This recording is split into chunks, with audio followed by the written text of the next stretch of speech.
Hello friends, so today's video is going to be the anti-TBR tag or anti-to-be-read. The idea behind this tag is to basically talk about a lot of popular books you aren't really that interested in checking out. I'll have the original tag and the original tag creators channel in the description bar down below. Before jumping into it, a big thank you to GlassesUSA.com for working with me on today's video. If you've never used GlassesUSA.com before, they have a wide range of styles that you can choose from, as well as regular prescription glasses, blue light blocking lenses, prescription sunglasses, non-prescription sunglasses. So they have so many different options. If you do want to check them out and you don't know your prescription, they actually have a feature where you can scan your current glasses and then that will figure out your prescription for you. The glasses are much more affordable because they take the middleman out of the equation. They ship directly to your home. And the great thing is, if you're unsure what the glasses are going to look like, they have a try-on feature, so you just upload a picture of yourself and then you can virtually try on the glasses. This particular pair is one of my favorites. I wear all the time. I love a good clear pair of glasses.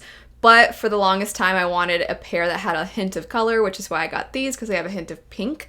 They also have this particular pair where you can get other colors as well. And then recently, I asked all of you to let me know what styles you were interested in, and I gave you some options to choose from, and you kind of could submit your thoughts as to which ones I should give a try. I did this so that I would branch outside my comfort zone and get a few glasses that maybe aren't my usual, but that you're interested in. One of them would be just a classic black pair. Not only are they classic black, but they also have a hint of the cat eye. I actually really like these. I also had the option of getting a very oversized pair that was not purely circular and not purely rectangular, that had more of almost a hexagon or octagon type of shape.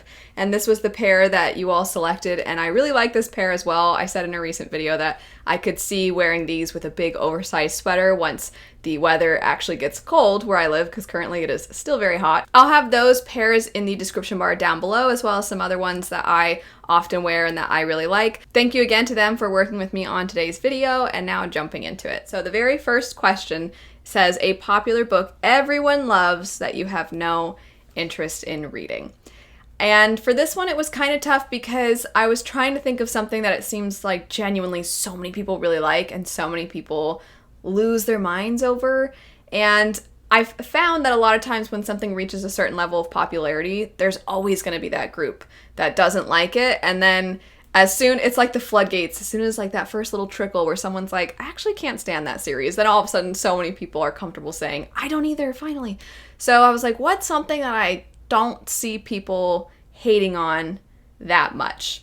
I'm gonna go with A Little Life. Everybody ends up recording themselves crying over it. And it could be one of the greatest books of all time, and it's likely a very good book. It's just not one that I ever find myself, I don't know, maybe it is the way that I've seen people on social media react to it, where it's just this, every time I see it, I'm like, oh, that's that crying book, like the book that everybody cries over. I like emotional books. Usually if you tell me this book was so good, oh my gosh, it had me bawling, usually I'm like, tell me more, because I love books that are really emotionally gripping, and I love books that break you into a million pieces. It's almost like there's no way it could ever be as devastating, because I just know everybody says it's devastating. So I'm gonna go into it being like, all right, was it that sad though? And I just don't feel like I can separate currently. Maybe years from now I'll be able to, but right now it's just on social media, I think, too much. I feel bad saying that because there's so many other books where I have no issue.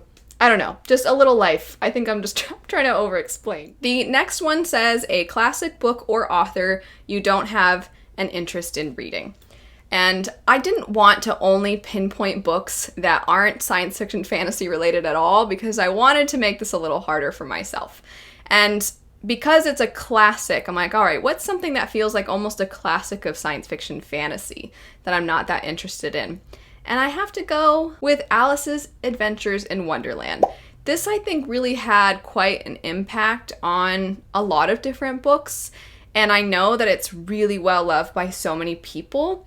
But I've just never been a huge Alice in Wonderland person, and I'm sure it'd be fascinating to see all the influences, to see all the things that people have pulled from that story, beyond just the typical retellings, but the actual story beats and elements, and this sort of portal fantasy, abstract, strange, one bizarre thing after the next happening. I think it'd be cool for that just to see that and to be able to appreciate its impact and its influence. But as far as, I just don't know that I would be all that interested in that book. For question 3, there's 2 parts, and I'm just going to basically combine them because it says that you can do that.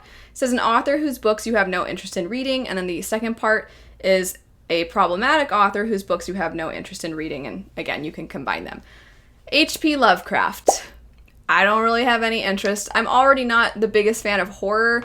Kind of what I was saying about the previous one, I understand that it's had a huge impact on so many books that have come after it, and I'm not condemning people if they have picked it up or if they have an appreciation for the art itself, but I'm just not interested. I'm not really interested in picking up things where a person just thinks less of groups of people. I'm like, yeah, no thanks. The next question is probably going to be the hardest one for me to say, and it's okay, I'm just going to read the question.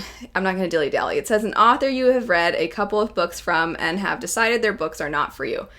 Okay, I was really thinking, because I'm usually okay giving authors another go and being like, all right, let's see. I've tried a few, they haven't really worked, but I'll try another one. I usually am willing to give them a shot. So I can't think of an author that I've read several books from that I absolutely can't see myself giving another try.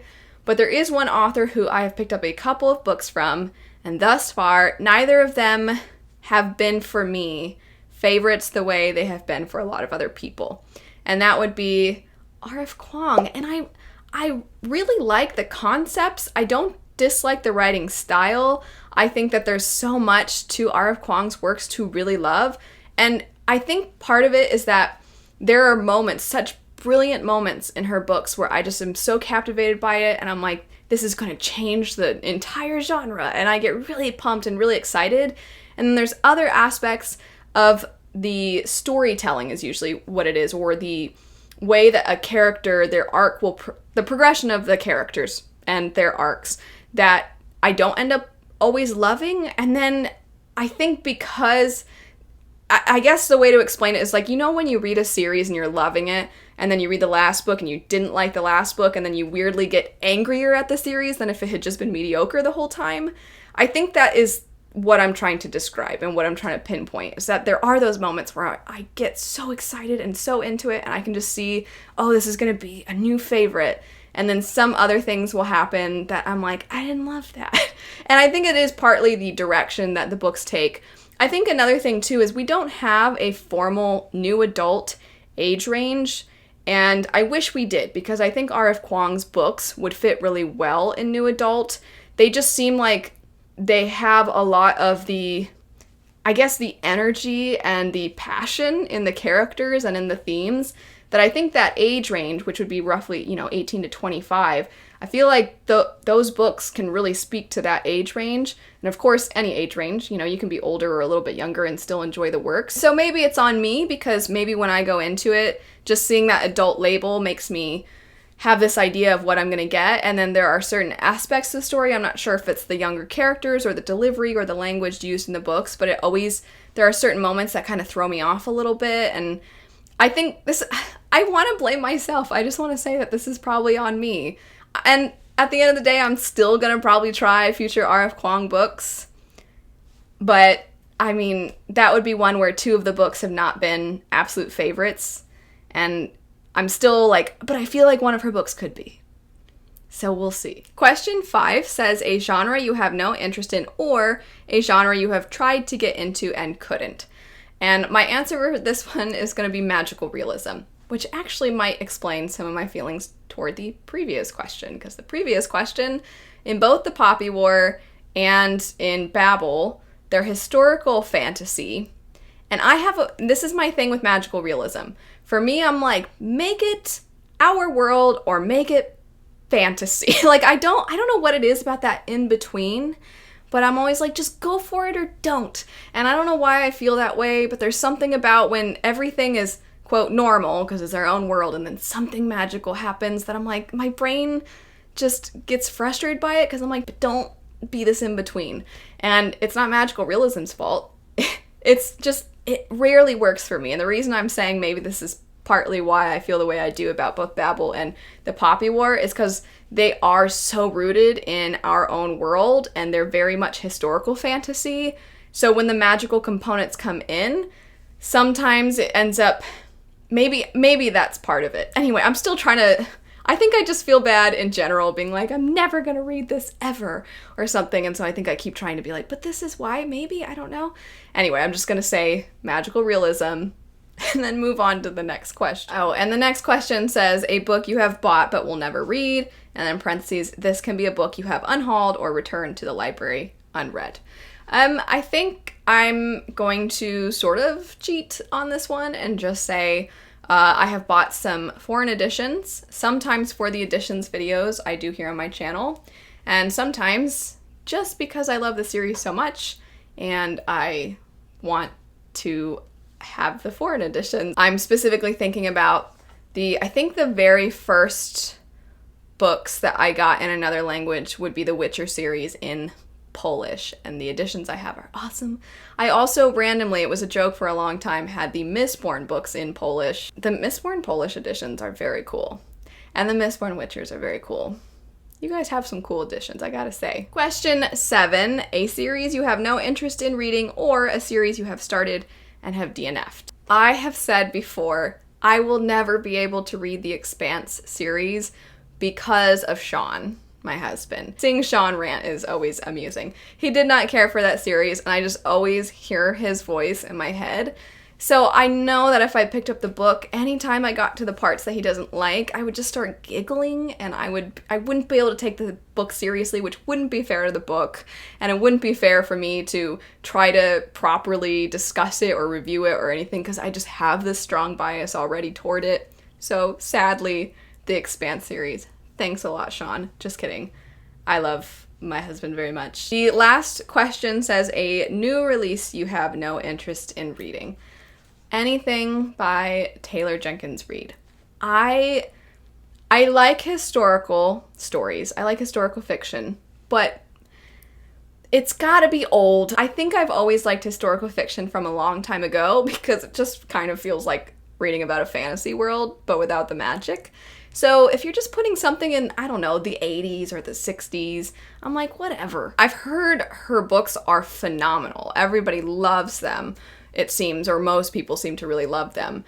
And they're very respected, and I'm sure they're great. They're just, I have no interest in reading them. That's it for the anti-TBR tag. Let me know what your answers to these questions would be. Anyway, I hope you all have a lovely rest of your day. Thanks so much for watching, and I'll see you later. Bye.